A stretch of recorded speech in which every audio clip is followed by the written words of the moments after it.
I should mention for posterity that I'm not actually in my underpants for the underpants dance. The underpants dance must be performed. So you're completely not wearing underpants at Oh, all? please never do or- that. Never ever. If you ever Bubbles, do that, please do I am not doing tell- it as we speak. No! No!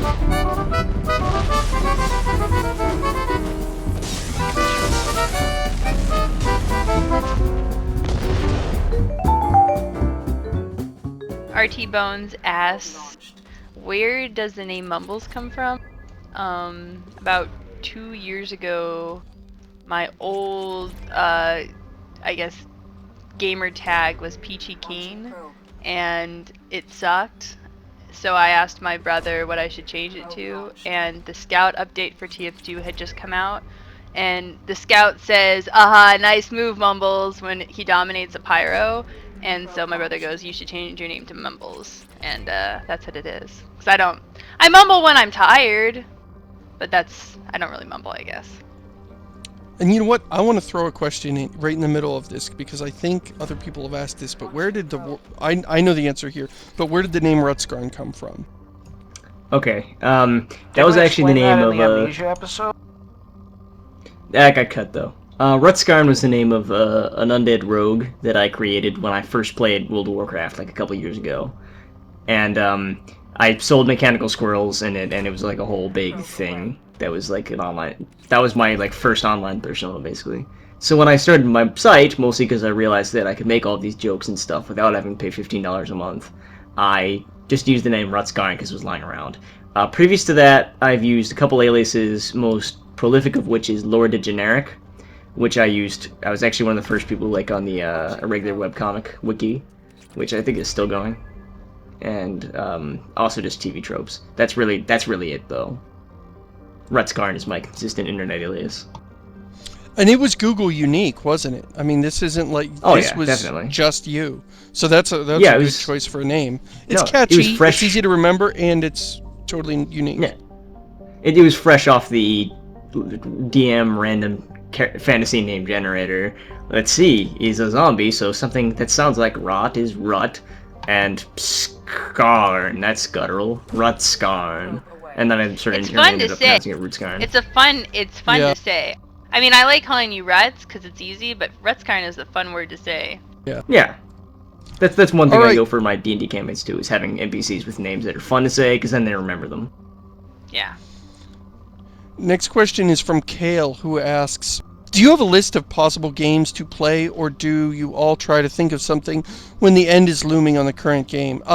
We do have a list we're always kicking around. We've probably mentioned them. It's a huge list. Yeah, it is. I mean, have like 1 or 2 problems that like keep it from becoming like the game we're gonna do until we have to finally make a decision. Deus Ex is on the list. New Vegas is on the list. Arkham Asylum is on the list. KOTOR was on the list until we discovered its cinematic problem. Tons of games like that on the list. All of them are shaky for one reason or another, and then we sort of pick the least of all the evils is how we choose the next game. The one that will be the least difficult, or the least horrible, or the least non-entertaining. Okay, the next question is from RT Bones. Josh has made allusions to his release schedule, but who in the cast keeps everyone on task? And yeah, usually, we all keep ourselves on task. I mean, sometimes we send out emails like, hey, when are we meeting this week? But we almost never have to, like, deal with scheduling something and then having people not show up. Unless, you know, Ruts has a class that he forgot about. It's worth mentioning that the aforementioned... Yeah, it's worth noting that the aforementioned, so we meeting at the same time, guys, emails, that's almost always a euphemism for, it is the time that we're supposed to be meeting and somebody isn't here. Yeah. Next question is from to finish up that last question, Josh does 90% of the work. I mean, we all meet here for like 3 hours every once a week, 3 or 4 hours to record the show. But then Josh does, I don't know, what'd you say, like 12 hours of work a week? I'd say anywhere between 8 to 15 hours of work a week, although a lot of that is just waiting for like video files to save, so it's not like I'm doing a whole lot of busy work. Just your computer's tied up. Yeah. Yeah, so Josh keeps himself on task, and the rest of us ride his coattails, is I think how that works. That's a very fair way of putting it. The next question is from Integer Man. What is your opinion of the state of video game industry specifically as it relates to game plots and the usage of graphics? Oh my goodness, I beat this one into the ground. I mean, is this what you want? This is the I loaded picked question. that question. Yeah, this is I like, was like, oh, yeah. let's just set Seamus off for 20 minutes. I think it's not good. I think we need more attention on plots. And we will continue to spoiler warning your games until you give us one that we can't complain about the plot. And I would say Which will never actually it is getting better in relation to like back in like 2005 through like 2008, everyone was really super focused on, oh, this game has great graphic.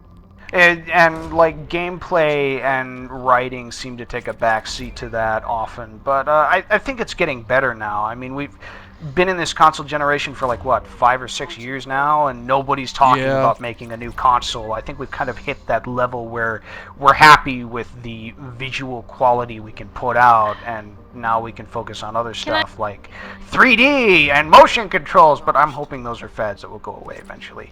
Can I give a pro tip to people who are designing games right now from me, a pro?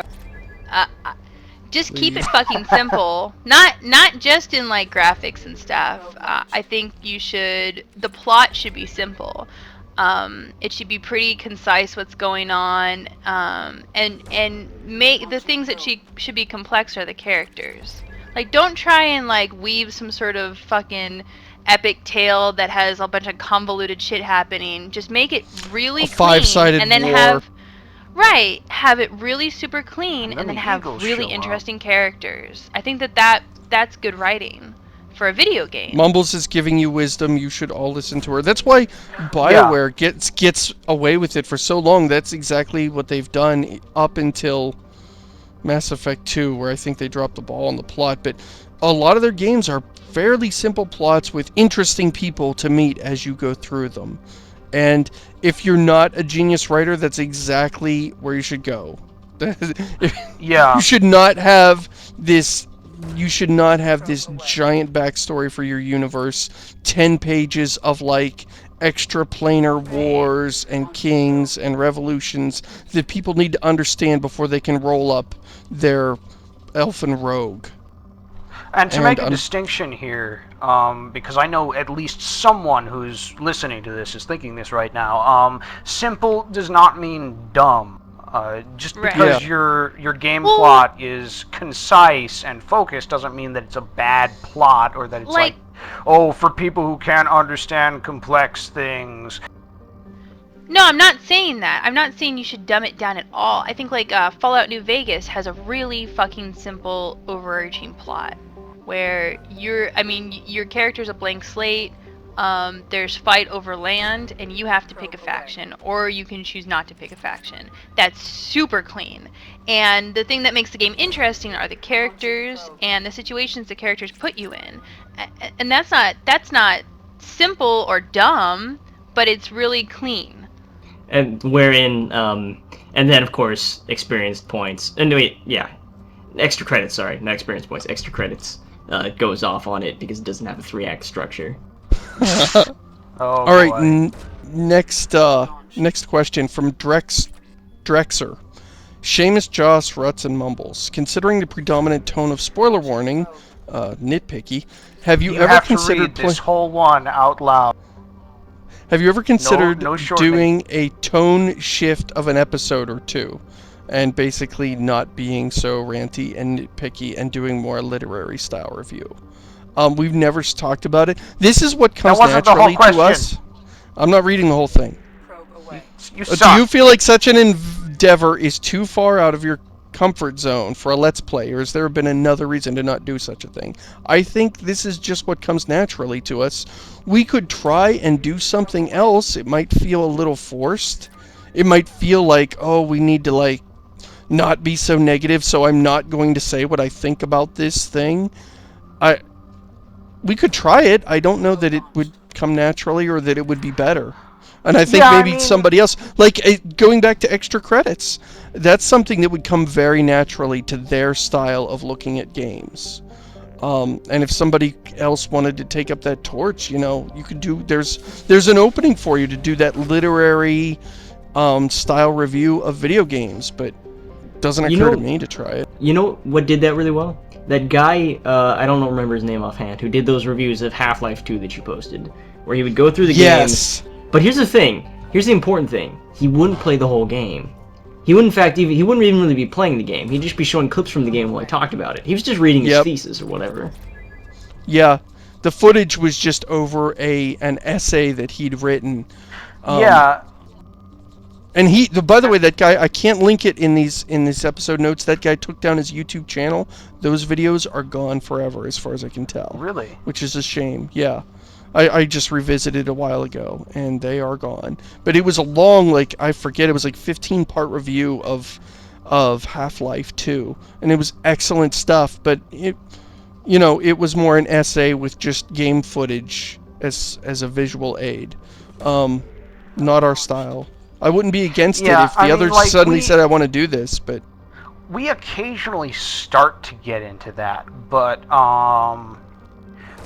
and then like things happen on the screen and things happen in the game that like take precedence over us giving a lecture on some kind of interesting game mechanic or plot device, because that's what we're doing is a let's play where we have to kind of be talking about what's going on right now. I mean, not always. We certainly do ramble about nothing, which is the whole subject of these 4-part episode right here. And I think the term literature review, we'd have to all sort of, annotate a game and take notes and say, oh, well, I want to talk about the symbolism of the Geth, and let's go back and figure out where AI originated from and compare it in contrast to how the game is now. I honestly think maybe in an essay it would be interesting, or maybe in an actual literature class it would be interesting, but I think the show, one of its strengths is that we're kind of off the cuff and we say funny things to each other, and it's not going to happen as often if we're being really super serious all the time. I would agree. And yet, like Josh said, doing the entire game, I think would be... What literary stuff, what highbrow conversations are we going to have while we're crawling through a tunnel shooting super mutants for the 4th hour in a row? Yeah, that's the other thing. Sometimes you guys are like, well, why are you being so negative? Why do you have to keep being negative about the game? Let's go back to the last couple episodes we did. Like the last episode we did, which was when we're on the collector ship and, running away. What good was there to talk about? Well, what non-negative comment was there to be made there? There really wasn't one. Well, this floor texture's kind of nice, guys. What do you think about the floor texture? Alright, so those are the questions. That's all I've got. You guys want to wrap this up? Is there anything else anybody has to say? I have something to say. It is better to burn out than to fade away. Does anyone have anything intelligent to say?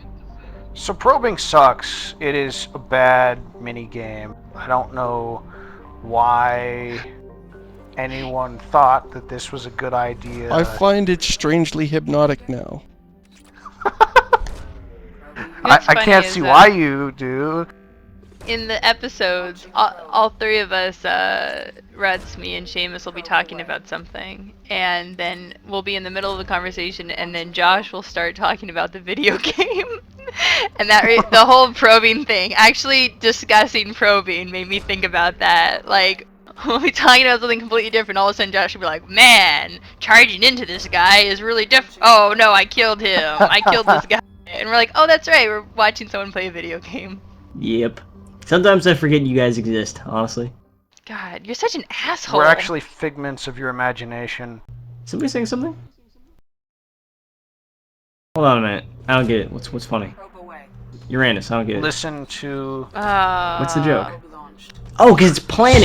And it sounds like planet, and it's really Rutscar, boring. Do you not understand? Do you not understand? We're probing Uranus. Puns? Basic puns? Yeah. Yeah, you are. I don't get it.